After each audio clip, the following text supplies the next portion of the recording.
Mike, turn your games down. Hi, everybody. Welcome to another movie episode of Games My Mom Found. I am Mike Albertin, and who's in a horror movie with me tonight? Oh, I'm Tiffany Albertin, and yep, that's all I got. I'm John. And I'm Kyle, and ow, you hit me with the phone, dick! That was good. I'm also... I was excited, Kyle, because I had actually been meaning to do this movie for a while, because it won a Patreon poll a few months ago, but... Nice. Time keeps on slipping into the future. So I was really excited, because I know you had made a comment on one of the episodes that you love this movie. Oh, yeah. This is one of my favorite movies of all time. Like, just straight up. This and Scream 2 are like a 1-2 punch of just, like, fucking excellent movies. Never seen two. So we are here to talk about Scream, the 1996 version, because I forgot there's another movie also called Scream in 2022 or 3. Yep, 2022. Yeah. Is it of this franchise? Yeah. Oh. Yeah, it They is. just decided to not number it, I guess. Did you decide to do, like, I Know What You Did Last Summer? Kind of, but not really. But, like, I mean, sort of, but, like, Scream did it first, before any of the I Know What You Did Last Summers. And it's a title. And it's Scream 2022 is a lot better movie than either of the I Know What You Did Last Summers. Especially that new one. That fucking sucked. Why didn't they just call it I Still Know What You Did That Summer? Because they already did that. They already did that title. That was the second or sequel. Third? Yeah, second one. No, that was I Still Know What You Did Last Summer is a sequel. Yeah, but like they already did the title though. So we're here to talk about Scream, directed by Wes Craven, written by Kevin Williamson. Yeah. What's up?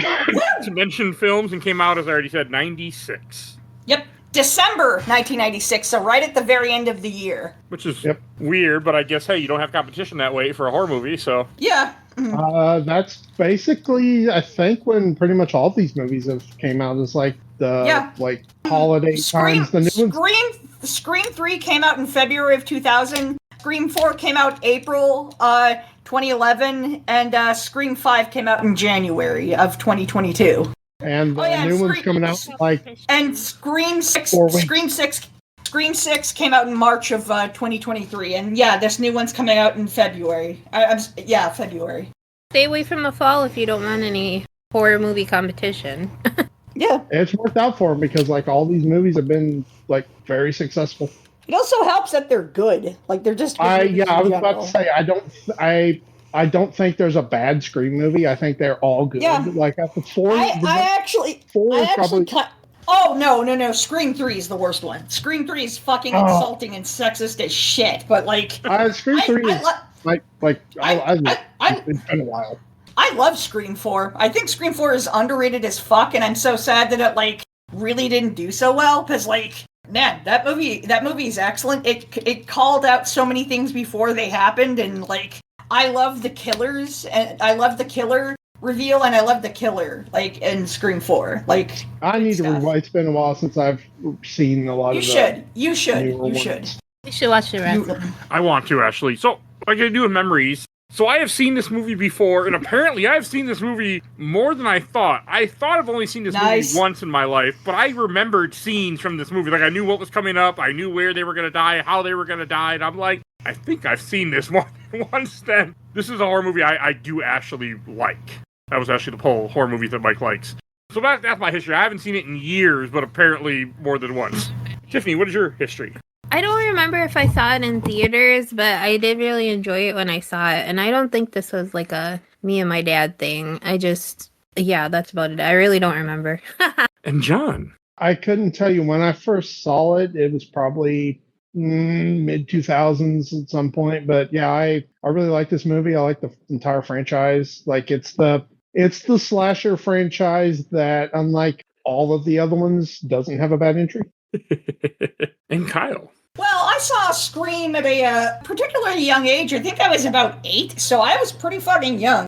But my brother introduced me to it, and we started bonding over horror movies throughout our lives. Especially nowadays, when he lived in the same city I did, we would watch horror movies together. And Scream just always had a special place in my heart. It kind of got me into horror movies in general. I really love Sidney Prescott as a character. I love all the characters in this movie, but I love just who's who in this movie. A lot of good, fun, solid performances. I love Courtney Cox in this movie. She's great.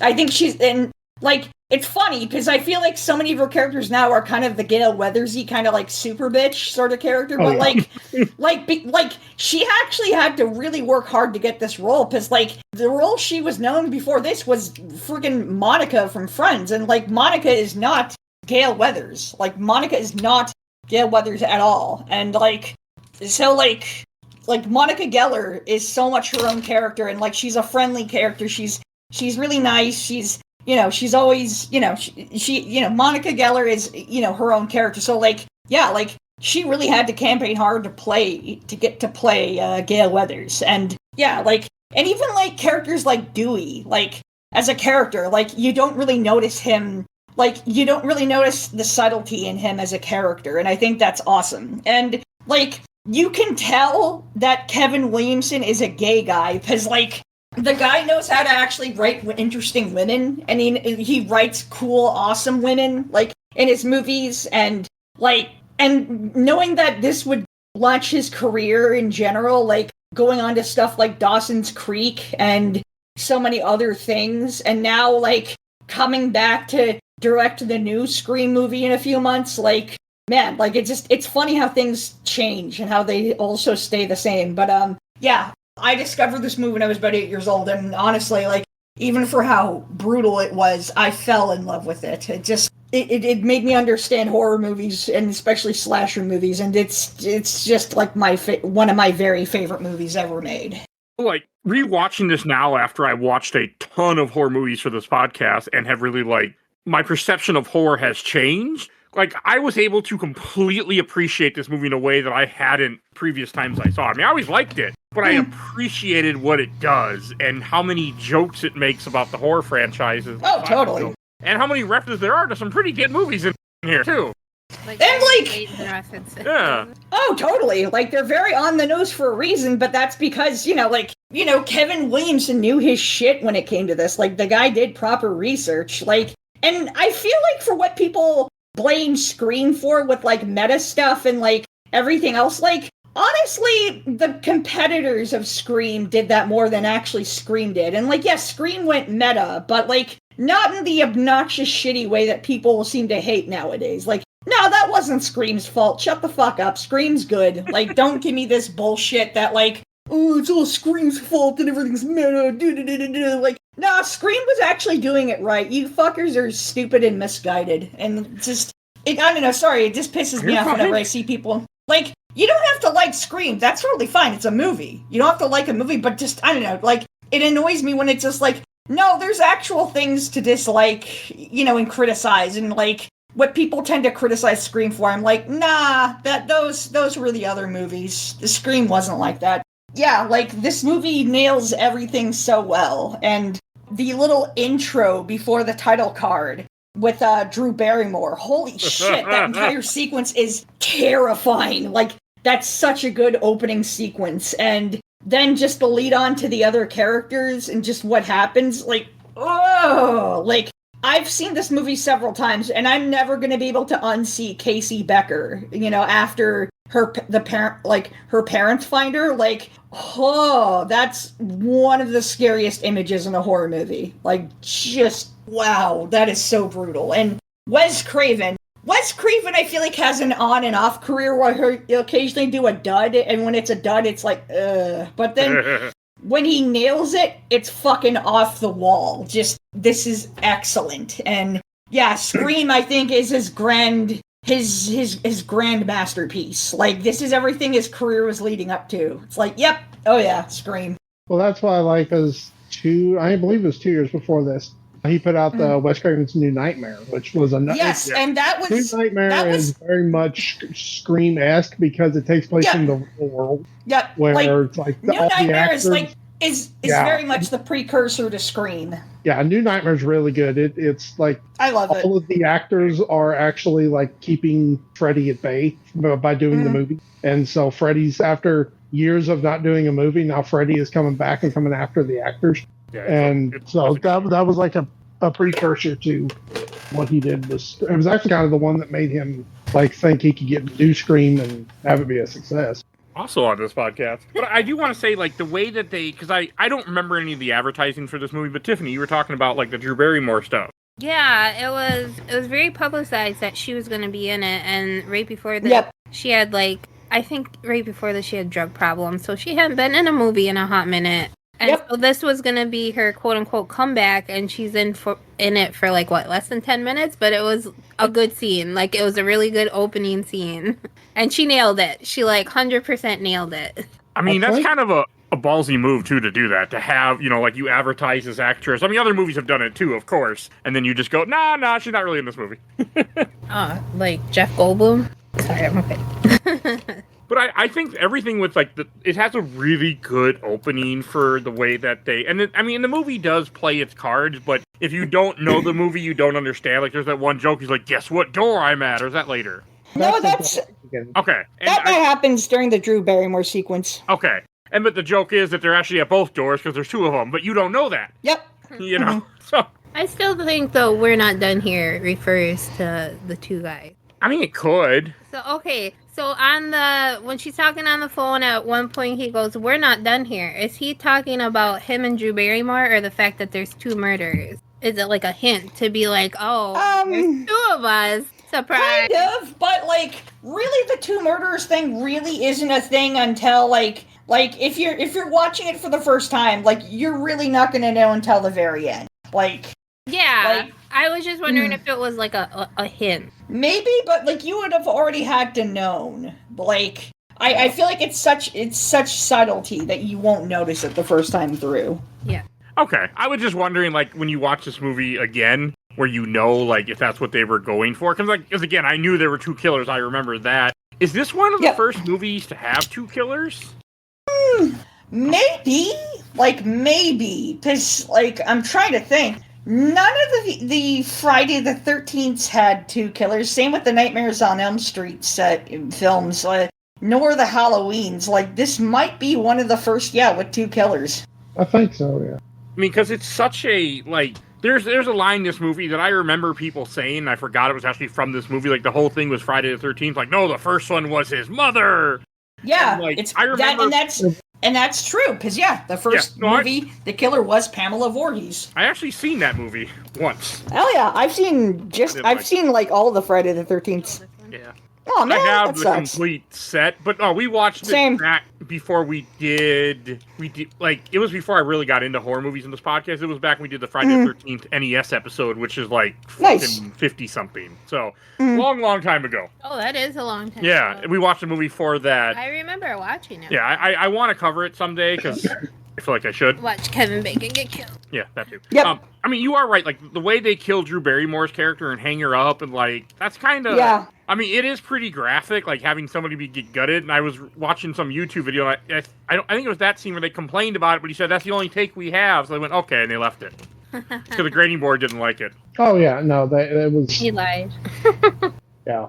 This movie, I believe, was originally almost rated NC-17. Yes. Yeah, there was a lot of not a lot, but there was a decent amount of gore cut from the R-rated cut. Like, especially during the first kill of Casey's boyfriend, Steve. Like, in the unrated cut, like, when he gets killed, you see his entrails, like, hanging right out, and you get some extra gore and blood pouring out of him, where in the R-rated cut, they cut away, like, you get, like, a quick shot of his gore, but, like, in the unrated cut, you get a good longer shot. That's cool. I mean, it's good gore, you know, and there's, like, I'm not a big person into gore or into that, but this movie, like, it works well. I mean, I also find this movie kind of funny at times. Oh, yeah. I think some of the deaths are kind of hilarious. Well, one. I know. Which one? Yeah, there's one Garage. that is ridiculous. Yes, the garage door. Uh-huh. Yeah, that one makes me laugh. Yep. It's just so stupid, but yeah, I still like it. The fun fact is that Rose McGowan, the actress, she actually could fit through the garage door hole. It's so weird. It's so weird that they actually did go with, like, her being killed by it, because, like, she could actually fit through it. She could fit through it, but she couldn't, like, hang on to it as it was going up, so they ended up nailing her shirt to the garage door. Yep. I thought that was a dummy. I didn't realize that was really her hanging there. I mean, it was her up until the squish. Yep. The squish. Blech. They could have just made the door a little smaller. That might have been a little easier. Too much work. Than like nailing her. Well, they would have had to pay to have the door remade then. Oh, they didn't have the budget for that shit. Yeah, you know that. But I mean, also like the budget, way, yeah, the way that Drew Barrymore's character is killed and she's on the phone. Like that brought back some old '90s memories. Oh yeah, you have two phones on the same line, so if you're on one, you can't hang up on the other. Cracked me up because this is like something that if you watch this in 2026, you're like, what is this? And I'm like, I understand. Yep. Very I think my grandparents might have had that exact same cordless phone. Nice. I feel like my parents did as well. It was a common model, I'm pretty sure.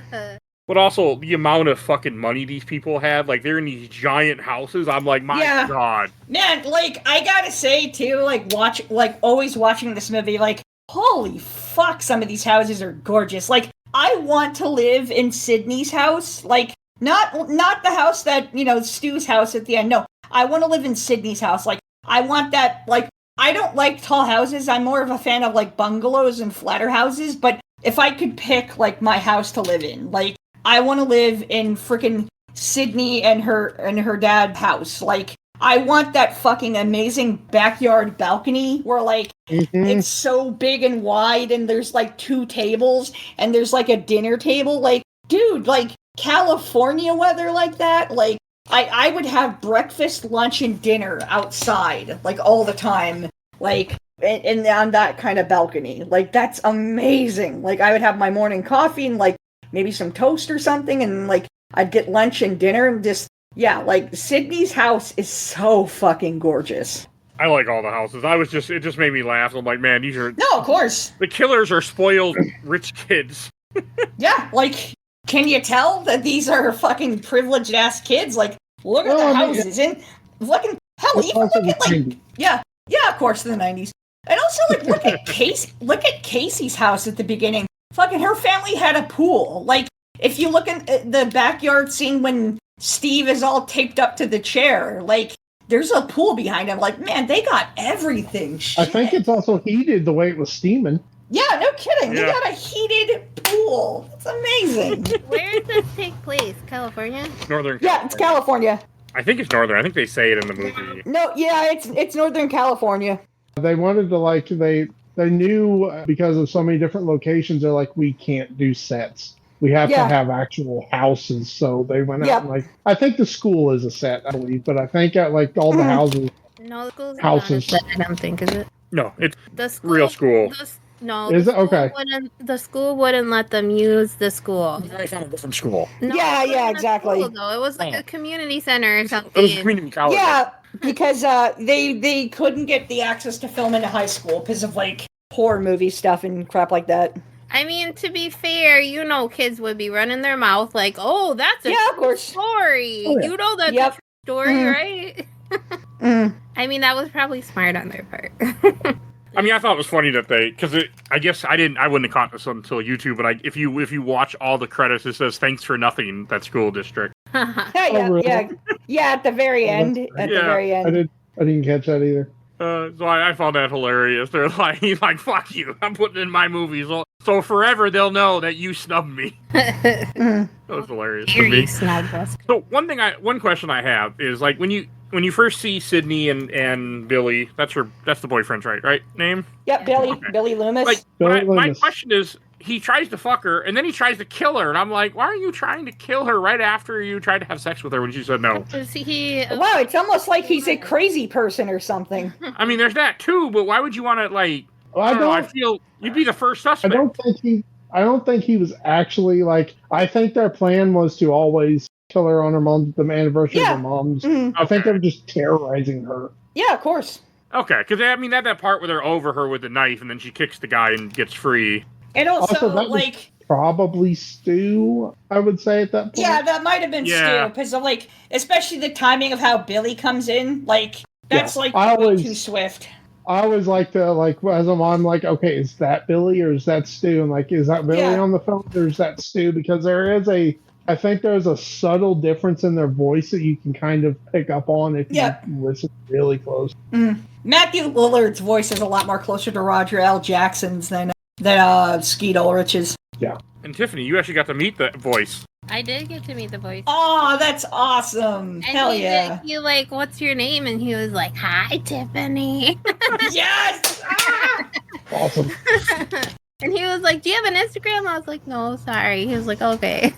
And you could have promoted the show. I have an Yeah, no Instagram. kidding. I should have been like, yeah, look up games my mom found. Yeah.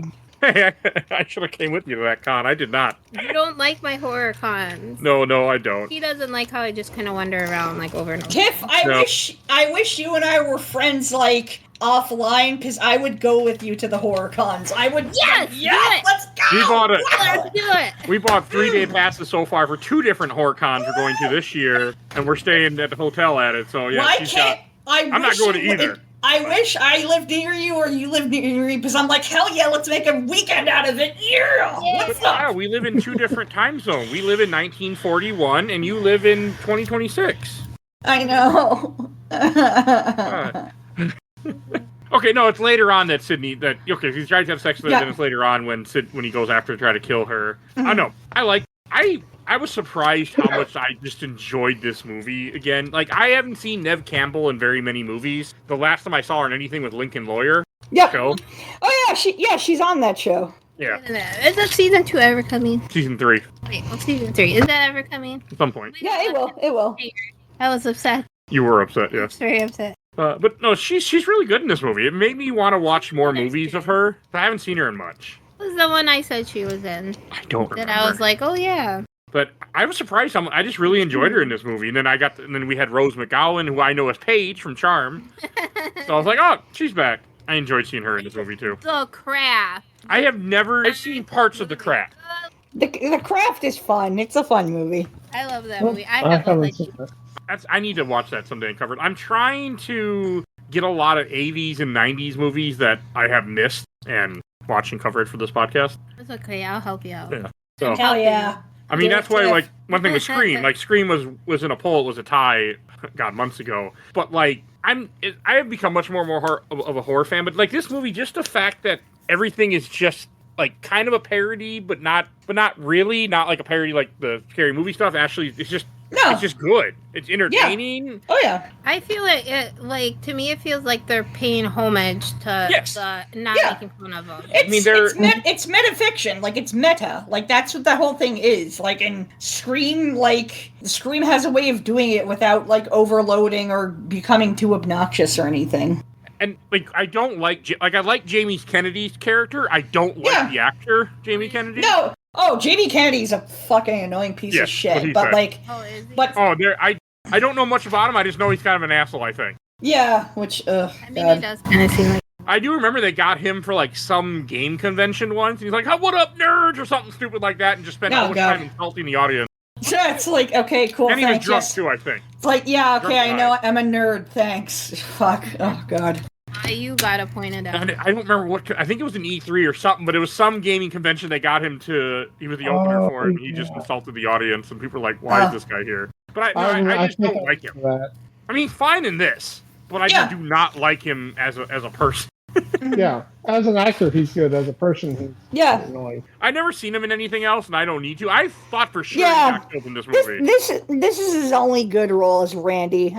And I like Randy to an extent. I think he does a good job as the character. Like, you know, like he's the one who points the shit out when everyone else is just kind of living it. Maybe some people are occasionally dropping like quips or references, but yeah, like he's the spine of that thing, you know, of the film. I mean, the fact that like he understands like horror movies and he's like, don't do this and don't do that. I mean, yeah, and the fact that like. They make so many jokes about like this ain't a horror movie or you know. Yeah, but, like, and the funny thing is like people act like Scream like established rules for slashers when like no, technically Scream doesn't even follow its own rules because Sidney Prescott is not a virgin. Like she has sex with Billy at the end, and like she still survives.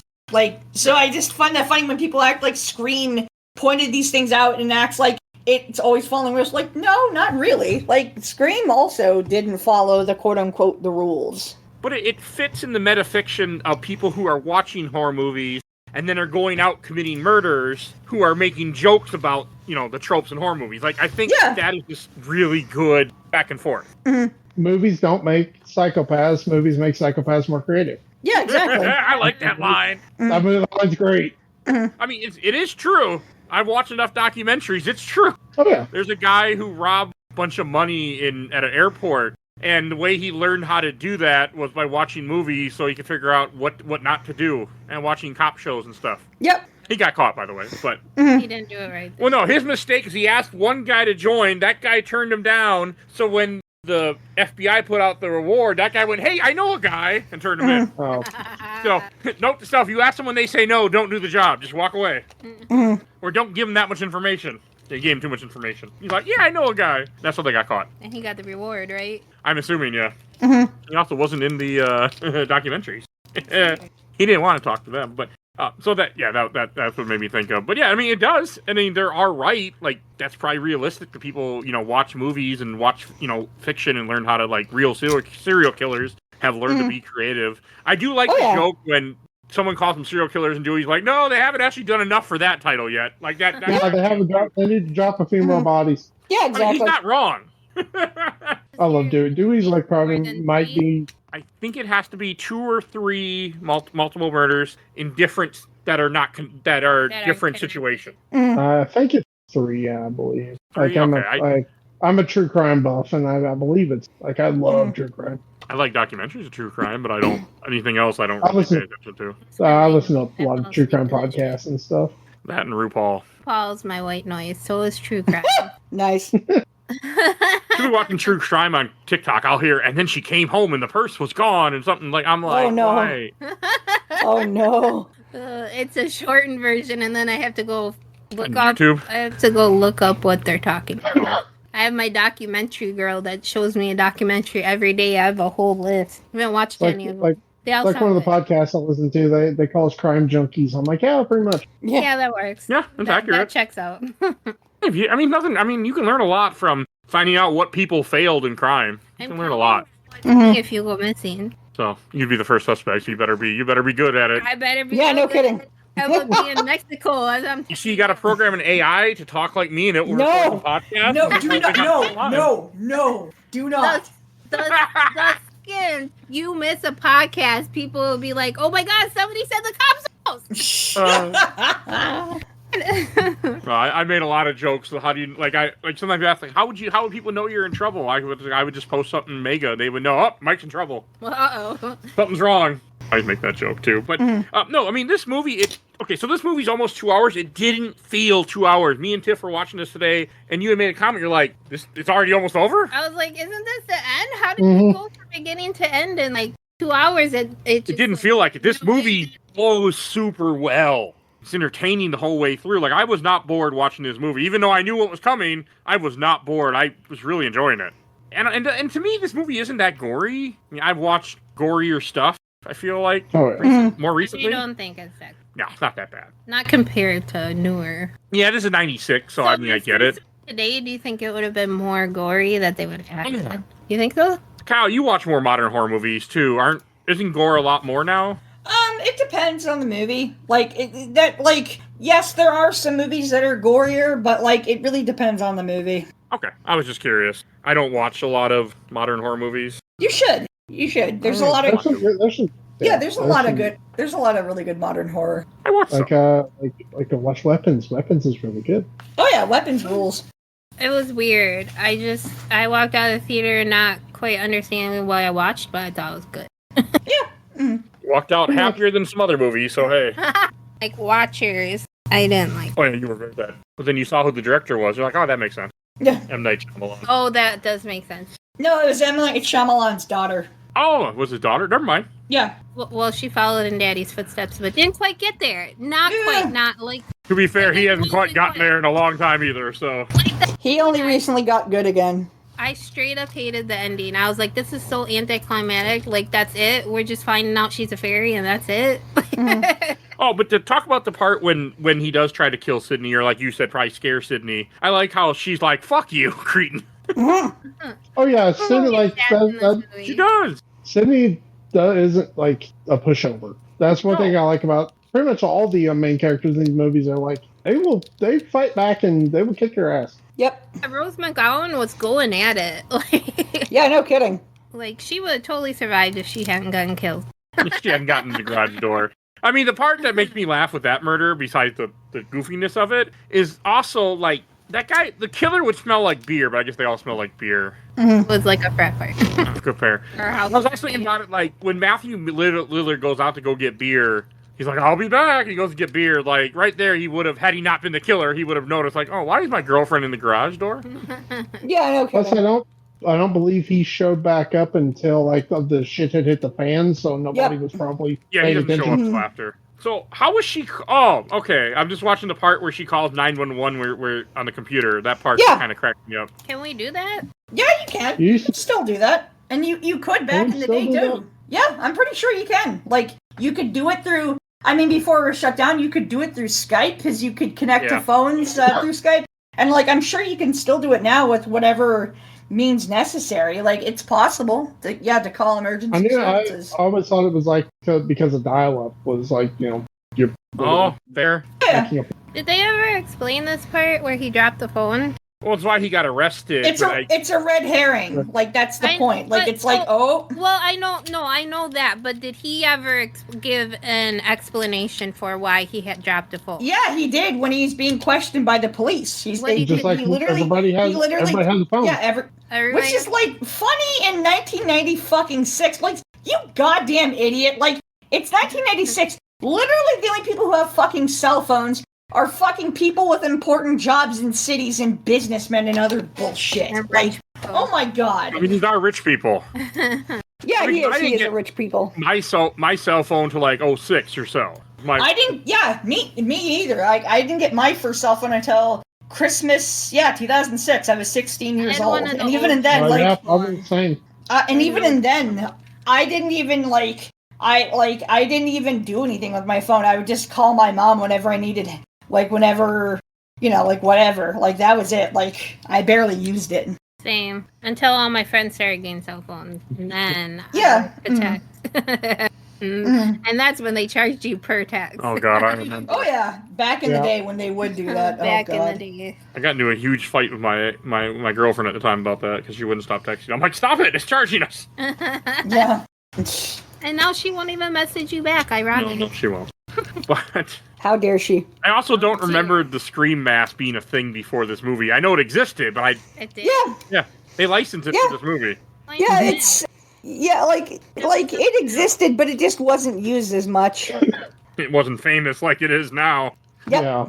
But that's what I remember of this movie was the Scream mask. For the KKK look and made it white. Oh, they almost did. No, thank you. I don't like that. I don't like the idea of that. Like, I'm not saying no, Wes Craven, please be political. That's fine in your horror movie, but just oh god, there's and it'd be weird too, because there are no fucking black people in this fucking movie. Like, can you tell that this is white, affluent, fucking rich people in Northern California? There's no people of color. Scream 2, I know Scream 2 rectified that and great, but holy shit, there's no black people in this fucking movie. There's literally the only black person I can think of in this movie is a news reporter. There's a scene in one of the scenes of the reporters reporting on the situation. There's one black woman reporter. That's it. Damn, I did not think about that. I didn't really pay attention to it. Yeah, you're right. No, look, guys, I fucking love this movie, but I ain't afraid to point out shit like that. I may love things, but it's nah. I mean, yeah. I'm assuming that there are places in California at the time that were no. Yeah, sure. I'm sure there was. I'm sure there totally was. I mean, at least it wasn't New York, one of the most diverse cities, and you had 5 white people all living next to each other. Yeah. Friends. Oh. Because there's a joke about Friends, how they're New York is one of the most cultural, diversity cities. Everybody's white. There's all sorts of fucking shows that have had that issue. So it's if we're gonna suddenly talk race about shit like this, oh man, there's so much more than this. It wasn't my plan. It just kind of happened. But yeah, I would also honestly I'm glad Wes Craven didn't do the all white outfit with the mask. Same. As creepy as it could look, I'm no, but that's not even the Klan imagery. Also, you wouldn't hide as well. That's the thing. point that the black hides you, why would you ever do white if you were trying to sneak up on somebody? Yeah, exactly. No. I'm saying it would look creepy, but even then, like, I'm not saying it would be practical. Like, the black cloak works a lot better with the mask. Like, because, yeah, it's a lot more effective. It looks a lot more creepy, especially at night. Like, yeah, like, you'd be a lot more effective. Yeah, I don't understand why because you want to be able to hide in the dark. You want to be able to, you already have a white mask, which probably isn't the best thing either, but... No, the white mask is fine, because it's just a mask. Like, the rest of the part of the mask is black. Like, it's fine. Yeah. It's also kind of hooded. Yeah, exactly. It's hooded. And one part that also kind of made me chuckle is when you see the guy that she said was the murderer for her mother a year ago, who's about to be put on death row. One thing that doesn't make sense, he wouldn't be death row that quickly because it takes years, but that's not neither here nor there. But it was Live Schreiber, and that made me smile. Like, I know that guy. Well, there was an explanation for that, because Sydney had to go to trial. Like, she actually had to testify in court, so that's why it was pushed so quick. Like, she testified in court that situation, so that's why it happened so quickly. But even then, technically you are correct, but for the situation, there is an explanation. What I just thought was but that did say he's appealing his conviction. Was he not big yet? Live Schreiber, was he not a big actor yet at this point? It's pronounced Liev. Oh, Liev? Liev Schreiber. Yeah, Liev Schreiber. I was gonna let someone else try to. No? I tried to time, and it didn't. He wasn't like big yet. Like, it wasn't until about like the late '90s where he kind of like exploded when he started in like some of the X-Men movies, and he was in Scream 2 and 3, and like some other bigger movies. Like, because he comes back for the sequels. Like, he comes back for 2 and 3. I do want to watch more of these now. Like, I hope you do. I've seen what is the reboot one? Is it 4 or 5 when it's kind of like a reboot? 5. Okay, it's 5. We watched together once. 5 is a reboot, but it's not like a full-on reboot, because there are legacy characters that come back. Yeah, it's a reboot, basically. Like, it's a reboot. Yeah, it's a reboot sequel. Sorry. But it felt like, if you hadn't watched any of these in a while, you can just start with this one and you're fine, type of thing. Yeah. But no, I definitely want to watch more of these, because I was really enjoying this movie. One small issue I had with the movie, which is not the movie's fault, because I have seen Scary Movie too many times in my life because of people. Oh, God. Like, every time I see Dewey, I just kept thinking of Scary Movie. Yeah, every time. It sucks too. I really, man, those scary movies have aged like fucking milk. But like, it sucks too, because I actually really like Dewey as a character. Like, I'm very much ACAB. I'm very much ACAB, but like, David Arquette is so good in this. Like, he's so much more subtle than how he plays off in this film. Like, you might think, oh, he's a bit of a dimwit at times, and he gets dunked on sometimes, but like, he does so much more than what he actually shows, and it's like, oh man, like, see, like, that's the one good cop is Dewey. Like, he's the one good cop. I do like him. Like, watching this movie, I really did appreciate him a lot more. Also, I like the scene. I like the scene in the later act of the movie when after all the murders start happening and there's like the big town, like the citywide curfew at like 9:00. There's the scene when Tatum, Sydney, and Dewey are driving into town, and Tatum and Sydney go to the grocery store to get snacks for the party. And Dewey's kind of keeping an eye on them because he goes to the police station to do some stuff. And he said, like, I'm going to be here for about 10 minutes and, like, I'll come pick you up and, like, stay close, you two. And then, like, a little later in the scene, he goes to get an ice cream. And as he's talking to his superior, he's, like, eating an ice cream cone. It's like, I like that Dewey made time for that to go get a fucking ice cream cone.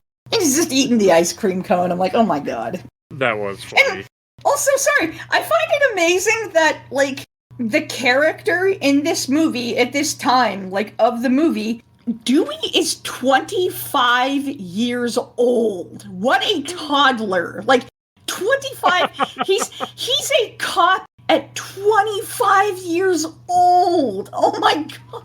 And, like, surprisingly for the movie and everything he does, like, he does a good job at 25. Holy shit. Like, that's amazing. I'm sorry. He's not a bad cop. No. I mean, not like they try to make fun of him a lot. I mean, Gale is kind of a conniving character. Like I said, he gets dunked on a lot, but, like, he really is a lot smarter and a lot, like, better at everything than what he's perceived to be, Like, yeah. Oh, You want to mention that cameo you just mentioned? Oh yeah, Linda Blair as a reporter. I saw. Yeah, she was so yep. nice. Yeah, that's awesome. I'm really happy. I was looking at the pictures. I was like, she's a lot littler than I thought she was. No, yeah, and I'm really happy that she's like she went on to be so much better in like the 90s and 2000s and stuff, because I know she dealt with like substance abuse problems in like the later half of the 70s and the 80s and stuff. I'm really happy that she's like doing so much better for herself. She's awesome. I mean, and I'm happy to hear that really she nice was in person. And I'm really happy to hear that she is nice. Like, that's, oh my god, that's so cool. Like, she's in one of the first like smash hit like horror movies. Like, I'm not saying there weren't smash Iconic. like I'm not saying there weren't iconic or like box office hit horror movies. There were, but like, come on, it's The Exorcist. Like, oh my god. And at such a young age too. Like, yeah, hell yeah, Linda Blair. I love her. Like 14. Yeah, no, she was actually, I think, even younger than 14. I think she was 14 and I think she was like 14 in Exorcist 2. Like, she was even younger than that. Yeah, like, I love her cameo in Scream. That's such a cute cameo. That's so good. I spent like, when I went to see her, we spent like, 5 minutes talking about... 5 to 10. 5 to 10 minutes talking about pit bulls, because at the time I had a pit bull, and she looked at me very judgingly and was like, "Where'd you get your dog?" I was like, "Well, I got it from my friend because her dog had 9 puppies and she was gonna dump them at the pound," and she's just kind of like, "Oh, okay." And then she said, "Here, take this number and tell this man that Linda Blair sent you. He'll give you the best dog food ever." I was like, "What?" That's you never amazing. did, but it made a great story. Like, how people can say, "Linda Blair sent me." Yeah, no kidding. Like, "Hi, Linda Blair sent me," just, as a casual thing. That's amazing. Also, sorry, Tiff, I'm really sorry, but I thought you were saying pimple. Like, I'm like, oh, you had a pimple? Oh my god, oh no. Oh, I'm sorry. No, pit bull. Pitbull. Oh my god. I'm sorry. Pitbulls are wonderful. Dogs are They're just, the best. they're wonderful. She was They're the wonderful. biggest chicken ever, but Yeah, she was. She That's so, that's so another cute. character I want to talk about is Gale. I mean, Yes! Gale is kind of a bitch Gale! in here, but... She is. Oh no. Okay, she's a bitch, but I like her. No, she is. She's like, no. There's no kind for God's sake, she's written by a gay man. Of course she's a bitch. Like, oh my god, she's super bitch. I mean, ironically, Tatum, when she's like cheering on Sydney after Sydney fucking clocked Gale in the fucking face, which, by the way, you gotta love that a grown-ass adult woman got punched in the face by a teenage girl. That's awesome. Holy shit. And then, when Tatum is like hanging out with Sydney in the bedroom, and she's like, "Yeah, Sydney Prescott," bam, and like got her, punched her in the face, bam, and she said, "Sydney, super bitch," like ironic, like she calls like Sydney like the super bitch as a compliment, because like, oh no, Gail's the super bitch, like she is the super bitch. I mean, she has a pretty good character arc throughout this movie. Yes, I mean, she's she always does. a bitch, but, in the end, she does play a pivotal part in saving them. And her character arc throughout the franchise is actually fucking amazing. Like, from Scream 1 to Scream 6. Like, oh my god, she goes places. She's not in all of them, though, is she? No, she is. No, she is. Yeah. She is. She's in from I thought Scream. she skipped out for, like, one of them. Nope. She's, Scream 1. Neve Campbell did. Yes, Neve Campbell. She wasn't in... Neve Campbell was not in 6. She's in all the other ones, though. Oh, damn. That's because they wouldn't pay her, right? She wasn't paid enough, and honestly, I get it. Like, yeah, you know what? You go for that, Neve Campbell, you do that, because, like, yeah, fuck that shit. Nah, like... these poor movie companies make no money, Kyle. They're so poor. Fuck them. Like, fuck these rich CEO bastards. But yeah, like, no, Sydney and Gale... Gale is in all 6 movies. Sydney isn't in 6, but even still, like, all these legacy characters, they're pretty much in for the long run. Except, cool. David Arquette isn't in 6. I'm not going to explain why, but he's not in 6. Okay, no, I don't want you to... I'm going to watch more of these now. I won't. Jenna Ortega. Jenna Ortega and Melissa Barrera are in 5 and 6. Maybe and I'm kind of bummed they're not continuing their story. Yeah, I am too. I really liked Sam and Tara. I thought they were such... I feel like what they were setting up in the last one, like, kind of could have been interesting. Yeah, like, I thought Sam and Tara were such a cute, like, couple of characters, and I really liked them as siblings. I'm like, oh, I want to see I hope their lives end up well in some sort of way. But like, yeah, Melissa Barrera and sorry, I forgot the actress's name. Jenna Ortega. Yeah, Jenna Ortega. They're both so damn good, and I loved their roles in the Scream movies. Oh, another actor we haven't brought up yet. Matthew Lillard in this is so fucking good. Matthew Lillard and Skeet Ulrich are both great in this. Matthew's better. Yeah. But here they're two completely different characters, but like I love how they play with each other as characters. Like Skeet Ulrich is like kind of the hunky dude of like who's this like trying to be cool guy sort of a character. And then Matthew Lillard is this, like, dopey kind of dude, but, like, he has this, like, weird side to him that, like, plays off perfectly, especially once the reveal happens. Like, oh, man. And, of course, my opening line for this podcast, my opening quip, is a fucking Matthew Lillard line, because that's, like, probably one of the, like, if not the funniest, one of, if not the funniest joke in the movie. I love that line so much. Is that the phone one? That the one I said in the opening quip. The line that was not in the movie, never supposed to be in the movie. Yeah, because it was an ad lib. Because Skeet Ulrich accidentally like whipped him with the phone because they're both covered in fucking fake blood and everything, and like it's slippery, and just like accidentally just winged him with it. Just boosh, like, it was supposed to like land on the table next to him and hit him in the back of the head. And he made that line up like I'd like to like think it was either one, it was like he did it in character, or two, that was just literally him yelling at Skeet Ulrich like hit me the phone. Like you fucking hit me with the phone, dick. Like just I love that. Yeah. Works perfectly. It was great. Yeah. His line of like, "Mom and Dad are going to be so mad at me." That was not. He made that up on the spot. Just the way he delivers that is fucking hilarious. That was actually one of my other possible opening quips. Was that I love that line so much, just like he's crying, and then I like that when that scene happens, like he asks, like, "Did you really call the cops?" Like, what the fuck?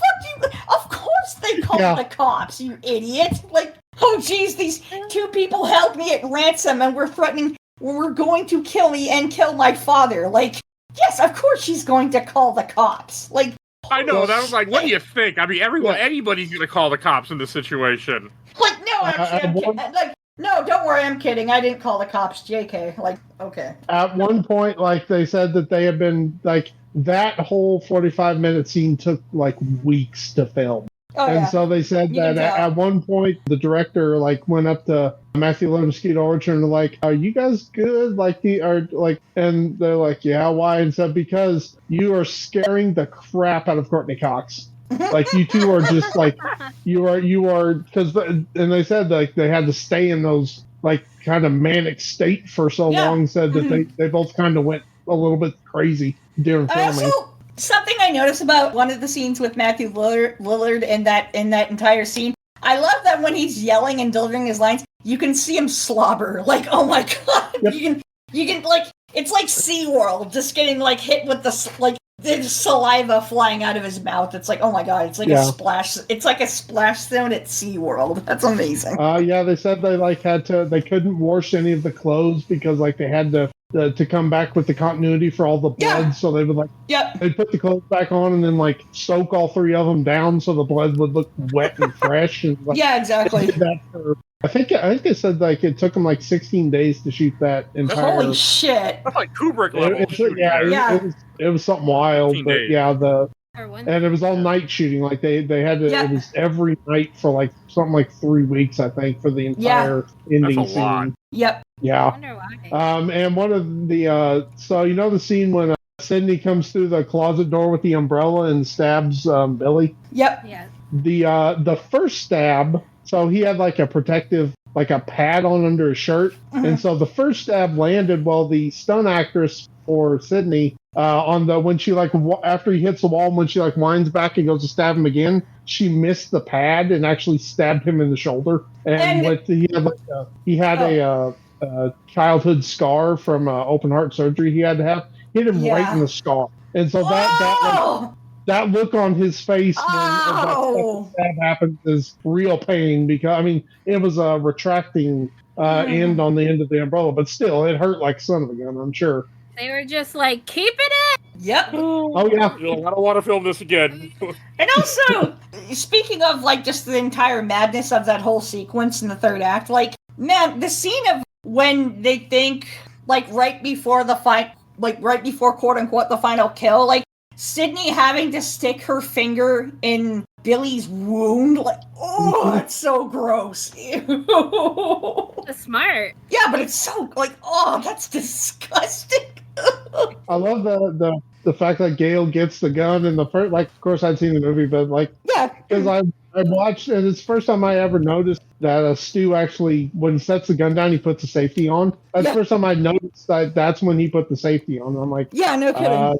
Safety's on. I mean, I'm a gun guy, so I kind of picked it up immediately. Yeah. But I like that continuity too, because it's like, yeah, of course you put the fucking safety on. You don't just have a loaded gun and then not have the safety on and you put it on like a table. Like, Jesus, somebody just... Yeah, and I'm pretty sure that's a Beretta 92F, I believe, and so it has like a slide safety on it. Okay, yeah. That part cracked me up. He knew it. He saw the safety was on, so he was threatening to her.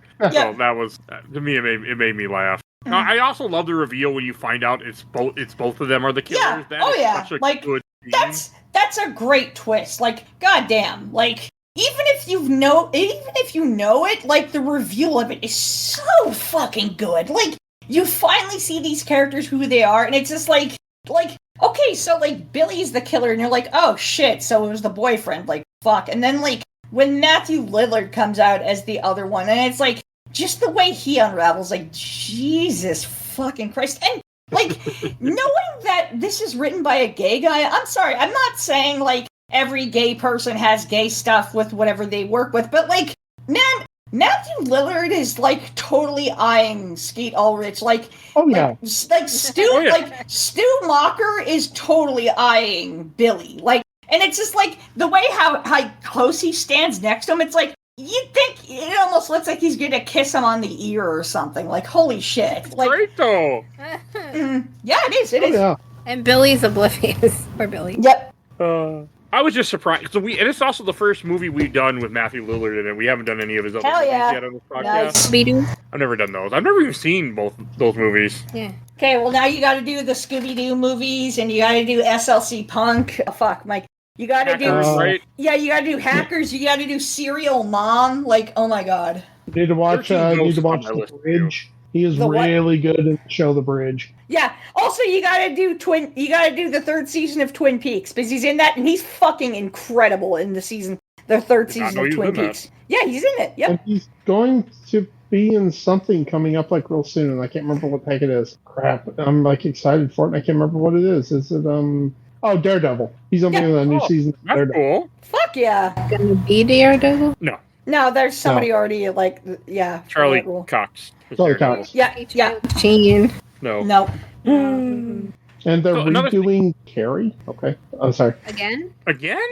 With Matthew Lillard is apparently going to be in the movie. Huh, okay. Oh, it's not going to be a movie, though. It's going to be a TV series, and it's going to be done by Mike Doherty. I believe Mike Doherty? No, Mike Flanagan. I'm sorry, Mike Flanagan. I am so sorry. Oh my god. I just saw that. I was like, that's a derail. I'm getting my Michaels confused. Excuse me. It's okay. There's a lot of us. Yeah, there are. Trust me, I know. Stop confusing him. Okay, just so I remember. Okay, so of all the Mikes I know and all the Mikes in the world, you are Mike Myers, right? You're Mike Myers, and then the actor is Mike Albertin, who starred in Wayne's World and Wayne's World 2. Okay, I got it. Got it, solid. Hey, maybe someday I'll be a voice actor. We never know. You would be a good voice actor. Actually. Yeah, you actually would. You have a good voice. You have a good voice flair. Well, I've done a little bit of voice acting for Michael Kobe's podcast. Nice. I forgot the name of. Hell yeah. Sorry, Kobe. Oh, King of the Big House. That's there you go. I'm a character in there every so often. So no, I like it. Oh, I do want to talk about a little bit, like, one of the really good scenes in this movie that I really appreciate is when they're at the video store with Randy when he's essentially explaining, like, how this works, and he's talking to the killers. He doesn't realize it, but he's talking to the killers. Oh yeah, and it's perfect. Yeah. Yep, it's such good hindsight when you realize it all. Like, oh fuck, like, oh man. I think he had kind of figured out already for the most. I mean, not that he knew, but he had like an inkling, like, oh shit, I think something might be wrong here. Like, he just didn't think it was two people. He just thought it was. No, of course. He thought it was Billy. Yeah. He plays Billy kind of psychotically. So. Yeah, he does. Like, even from the beginning, you're like, he's the killer. Yeah, but like, even he's not like psychotically at first. He's more like just the kind of timid, cool guy. Like, he's the quiet, cool guy. Because like, everybody was doing, every white guy, every mid white guy in the 90s was doing that. Well, sorry, not mid, but like, every kind of like timid white guy was doing that fucking role in the 90s. Like, in every teen drama, there's always like the cool, kind of quiet, timid guy who's like, yeah, I'm this, like, you know, like, and you can, like, every teen drama had that character. There's there's Luke Perry, there's Skeet Ulrich, there's so many of them. Like, oh my god. Luke Perry, probably the most famous one. Oh yeah, totally. Yeah. Because he died. No, he was in a show I liked. I can't remember what it was. But I watched it something. He was in a ton of stuff, like a ton of shows and everything. He was great. And like, I'm not saying this as like a criticism in any sort of way. I know, like, I use some terms that may sound like harsh, but it's just like, no, like, I'm just kind of pointing out something with a lot of just the kind of the 90s isms of so many things. Like, what, like, Billy is as a character. Or, like, yeah, in the long run, he actually was a psychopath and a killer. But, like, to his performance, though, where I feel like people is like, oh, he already seems so sus. But it's like, yeah, but he's, like, trying to do the kind of the timid fucking 90s character. So, like, of course, nobody predicted it back then. Because, like, everyone was like, oh, well, he's just the timid, quiet guy. Yeah. And it's like, okay. Like, you know. No, that's fair. Mm. Oh, one of the other scenes I want to talk about is I really do love the Wes Craven cameo in this movie so much. Yes, that's, really good. Really good cameo. Oh, was that the Freddy? Fred, yeah, Fred the janitor. Yeah, I love it. Oh, God. It's just so fucking, it's just hilarious to me, too. Yeah, it's charming. Like, oh my god, that's, of all the cameos to do, that's, oh man. I'm surprised they didn't have who played for Robert Englund. Yeah.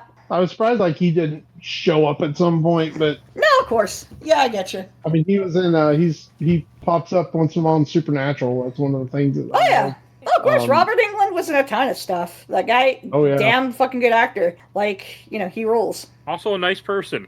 Another guy that Tiffany met. I really want to meet him. Like, of all the, like, horror people I could still get the chance to meet, I want to meet Robert Englund. He seems like such a sweetheart. We flew to Boston mainly to meet him. Yes, of course. Yes.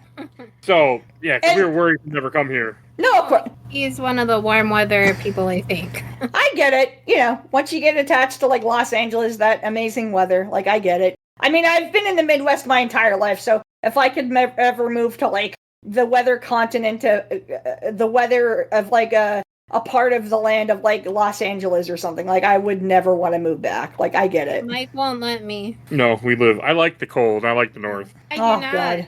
I do not like... No, there's a part... If I didn't have a kid, I probably would end up in Canada by now, to be completely honest with you. Well, get the paperwork going and move your kid with you. You could. I know, but now I could, yes. Now he's 18, He's 18. Yeah. Yeah, but you'd have to ask his permission, and he'd be like, I don't want you to kid! He probably would. He'd go. No, I think we'd have tons of stuff that he would enjoy, especially the food. Get him hooked on the... dogs and chicken kind of guy. Hell yeah. And salmon. Yeah, get him hooked on the Putin. I like salmon a lot.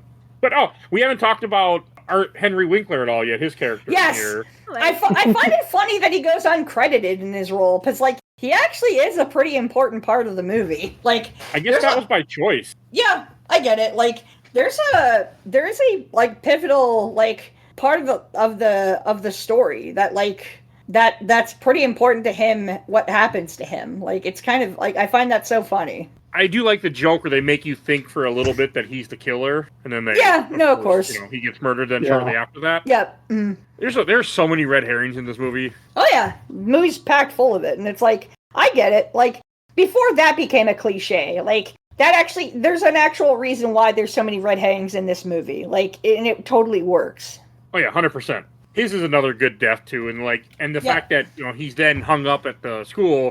Which then goes to why all these other kids leave. That's the thing I was talking about. Like, that's the important plot point. Like, it's thanks to his death that, like, it kicks off a really important part of the movie. It kicks off the third act. And it wouldn't be the same if you had that. So I might have missed the part. When do they leave Gail for dead when the killers do? Because she makes a comment that you should have checked if I was alive or not. I didn't catch it. The car crash, I believe. Yeah. Okay. Like when she crashed the van. And then she came. Yeah, and then after the car crash, she comes back to save Sydney with the gun, but then Billy kicks her into the door curb and knocks her out. Like, you know, like that's when she comes back. Okay. I was just curious because I felt like I missed something. No, you didn't. No, like, that's when. I saw her crash, but I thought that maybe there was another scene. I also liked No, you didn't. You didn't. Of the TV guy. I knew that was coming when he opened the door and he just slices his neck. Oh, God. Ironically, one of the few things that actually wasn't that censored, which is amazing, because that's a fucking graphic kill. Ugh. Especially all the blood. Oh, yikes. Yeah, I was a little surprised that was in here. Also, I can relate to the character of Kenny because I also share a fondness for Cheetos. I do like a good cheese puff. That's another good scene. Yep. This movie's full of just really good scenes, though. Hell yeah. No, of course. A lot more than I expected. Mm-hmm. Like, I enjoyed this movie more than I was expecting. Mm-hmm. Which was nice. I'm really glad to hear that you dug this, because, like, knowing Tiff and, like, her taste, it's like, I kind of wanted to see, like, okay, but, like, what about Mike? Like, how's he gonna feel with this? Like, is it gonna work for him? Is it not? Like, I kind of seeing your tastes and seeing, like, what you've watched and what actually worked for you and what didn't. And, like, over the years of the podcast, I'm just like, okay, but, like, would Mike dig this? Like, and I'm so happy to see, like, this actually ended up working out. Like, hell yeah. I'm so happy about this. I figured I was going to like this movie, but I liked it more than I expected. Mm. Like, I actually now really want to watch Scream 2 and Scream 3 uncovered, obviously. But, hell yeah. I mean, one thing is... just watch them? We can, yeah. I'll watch them with you. Okay. But I do want to cover them. Most of them... I want to be on those episodes. Are for the podcast, and he won't watch a movie. I mean, there's part of that is true, yes. Yeah, most of that is true. That is true, yes. The actor, and I thought it was him, the actor who plays the cameraman, the guy who does the voice and the mocap work for Bill in The Last of Us in the game. Oh, that's amazing. Holy shit. I was like, I'm pretty sure that's him, and I looked at it. What a weird career beginning. Like, man, you were in fucking Scream, and then years later, you're on The Last of Us. Like, I mean, the dude's in Deadwood. He's in Seinfeld. Oh, yeah. Damn, what a career. Bates Motel, Longmire, Chicago Fire, True Detective. Lots of fantastic shows. Like, damn, what a career. Mm-hmm. He's on some of the most popular shows of the 90s, the 2000s, the 2010s. Like, fucking hell, I wish I had, like, if I were an actor, I had a career like that. Shit. Are you paying attention, Michael? Of course I am. I was thinking about what to say. You're not. Oh, hush you. Oh, hush you.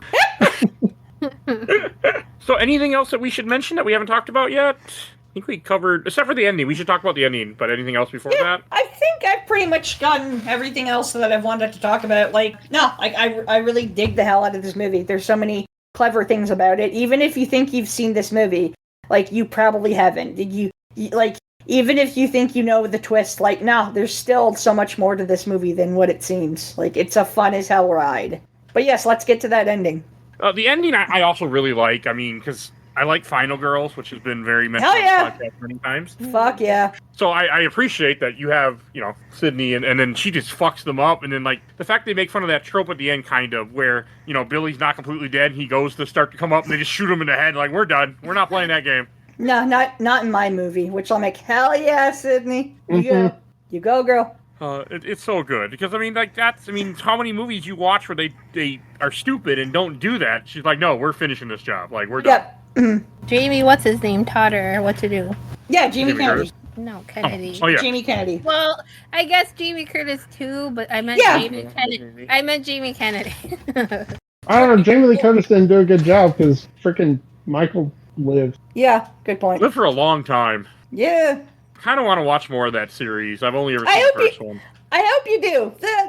A lot of the Halloween sequels suck, but there's still, like, an entertainment to them. There's still an entertainment quality to them, and, like, some of the sequels get, like, get pretty fucking just weird. Like there's That's some. what Which one was the one set in the at the college? That's Halloween H2O.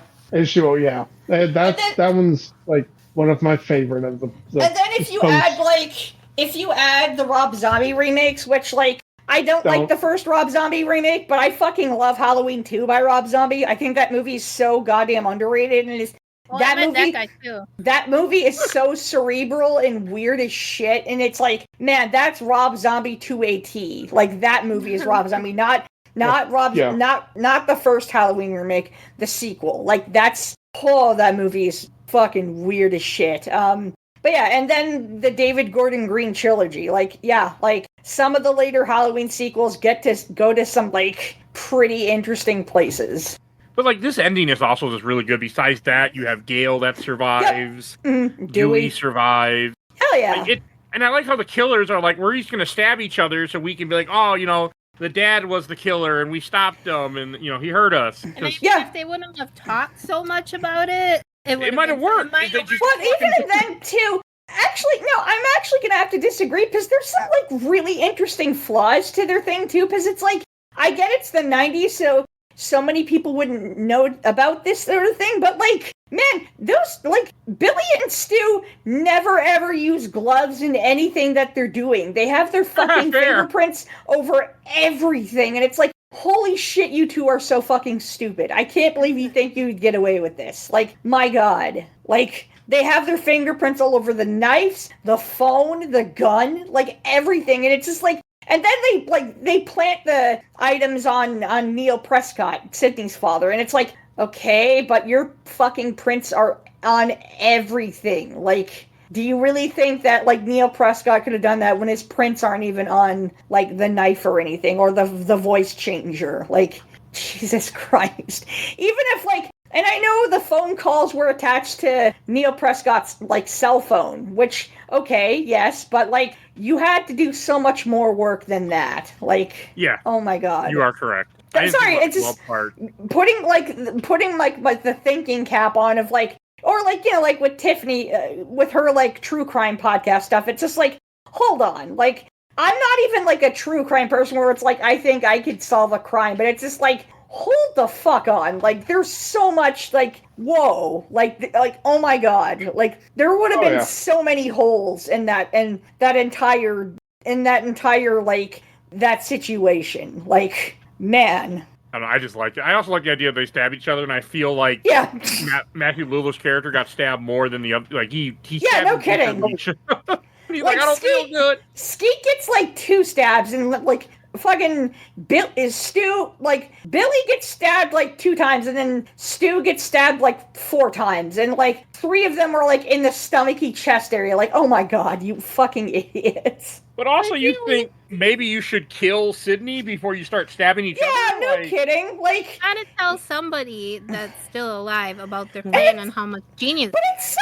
weird because it's like, okay, you guys, one of you offer already if you're gonna seriously do this. Like, oh my God, like, you're not gonna have enough power yourselves to kill her. Like, even if you have a gun or a knife or whatever, like, no, you need to have the power, like, the physical power to kill the person before you start, like, doing all that shit. Like, oh my God. Yeah. Like, what are you thinking? Sorry, I probably might have outed myself as, like, a possible psychopath now, because it's just, like, sorry, I'm not that I don't think about this shit, like, all the time or, like, often or anything, but it's just, like, sorry, like, there's just certain things where I'm just, like, wait, hold on. Oh, God. Like, there's... Don't feel bad. I'm the same way. Oh, yeah. And that's what makes this movie so great, though, because it's just like, I'm bad. You realize how stupid these 2 characters are and, like, how flawed their plan was, even though they think they're fucking geniuses. Like, oh my God, you 2 stupid little white boys. Oh, God. Good. It is pretty funny. Can you tell these are 2 rich, spoiled fucking brats? Like, Jesus. Like, oh, yeah. They're such idiots. And, like, I love that Sydney just dunks on them constantly in that 3rd act, and just the way she talks down to them, and just like, hell yeah, Sydney, you fucking go. She's like, fuck you guys. Yeah. I love when she calls them after she runs away. They're like and tell me where you are. And I'm like, why would anybody be like, I'm over here, killer. Like, come here and kill me. Like, and I like that she takes the voice changer, like, haha, she used She used her own weapon against you, fucking idiots. She's a good final girl in this. Yeah, seriously, she's like my favorite final girl. Like, Neve Campbell is so goddamn good in these movies, and I love Sidney Prescott so much as a character. Like, man, I just, like, so damn good. So classic. All right, anything else to say about the movie? Not me. All right, let's go to... please. I was just going to say, I think about, like, around here, I don't know how well their plan would have worked because everybody has guns. Yeah. Like, yeah, that's a good point. You break, like, if you break into my house with that, like, from where I'm sitting right now, there is a pistol over there and a pistol over there. Like, I have two pistols within, sight of me almost, and I'm like... No, totally. As soon as I get to one of those, the plan's over. Very valid point. They knew who they were hunting, so... Yeah, and it's California. Yeah, true. You make such a good point, too. Like, seriously, that's such a valid point of, like, yeah, but, like, also, I have a gun. I have two guns. Yeah, like, it's just like I could throw down. Like, this isn't just some, like, oh, no, I'm helpless. Like, yeah, okay, you try, but, like, no, I have a thing. Like, I didn't say it right. You have two guns, bitch. Two guns. Like, for the most part, like, if I can get into pretty much any room in my house, there is more than likely a gun in there. Yeah, so, okay. Yeah, they're playing...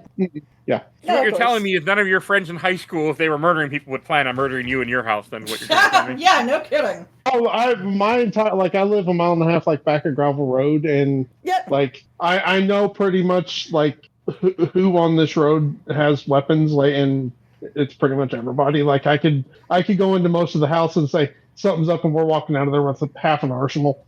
So what you're saying is you would be in if they made a remake of Commando, you would be John Matrix. You'd be ready to go. Pretty much, yes. Like I think I personally have 5 guns. I think altogether there's probably close to 15 in my house between me and my mom and my dad. Like, oh shit, okay. We're gun people for the most part. Like, no, I get you. Mostly for hunting, but yeah, no, it's just one of those things of like that won't fly around here. No, of course. When you know something, you know something. Like you do the research and the homework, and hell yeah, you know your shit when it comes to that type of stuff. All right, let's go to Shelf Stacker Box, and I'm going to lead us in. I'm putting this on the shelf. I had a really good time with this movie, and it made me want to cover more of the series now. So I really had a good time. I mean, it might be a little bit, because I'm not the best at covering series quickly, but I really had a good time with this movie, and I just really enjoyed it. Shelf. Same, Shelf. I really enjoyed it. I enjoyed it the first time, and there's a few things that don't hold up, but it still holds up. Like, it really, you could still enjoy it, and it's kind of a stupid, funny movie at the same time. Yeah. But Shelf. All right. And John. It's a Shelf. Really, I've always enjoyed this movie. It's one of my favorite, like, horror slasher series. I think it's probably maybe the most consistently good horror slasher series ever made. Yeah, it's definitely a shelf, and will probably be a shelf because in February they're releasing a 4K steelbook for it. So I will probably end up buying that. Nice. And Kyle.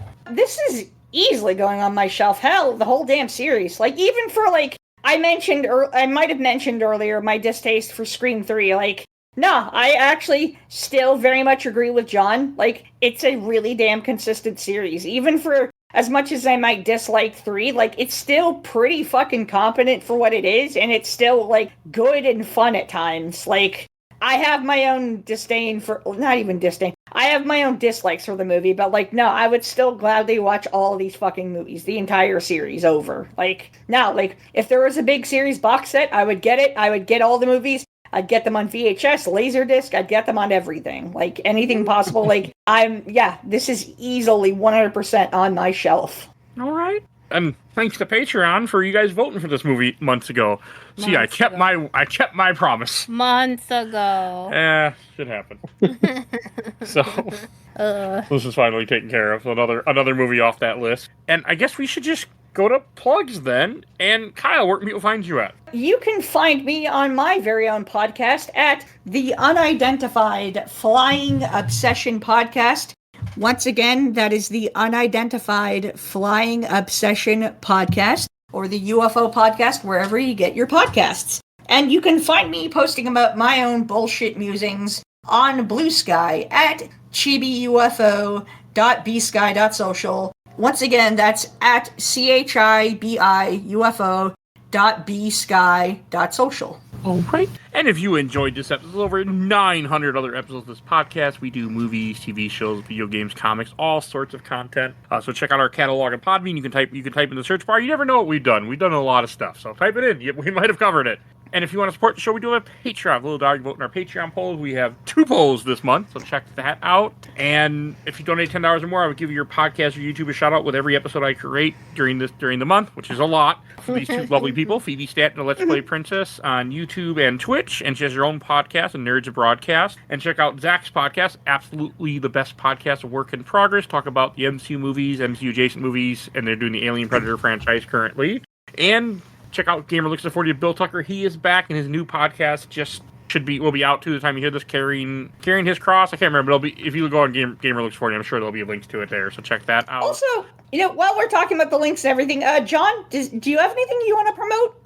No, I don't, but thank you for asking. Yeah, no problem. Just want to make sure everyone gets their chance to, their spotlight. Of course. And give a shout out to my awesome intro and outro courtesy to Elena at Hell Has Street. Follow her on TikTok and Instagram. And join our Discord. If you want to be in the show, you want to suggest things for the show, join the Discord. You'll see a link in the show notes. Always happy to have new people join us and chat with us. Or just lurk and make the number go up. I get happy. I don't care. And please follow us on Facebook, Instagram, Threads, Blue Sky, YouTube, and rate and review us wherever you listen to your podcast. Helps the algorithm a lot. So I think that's everything I need to say. So we will see you guys all next time. Bye, everybody. Bye. Take care, everybody. Goodbye.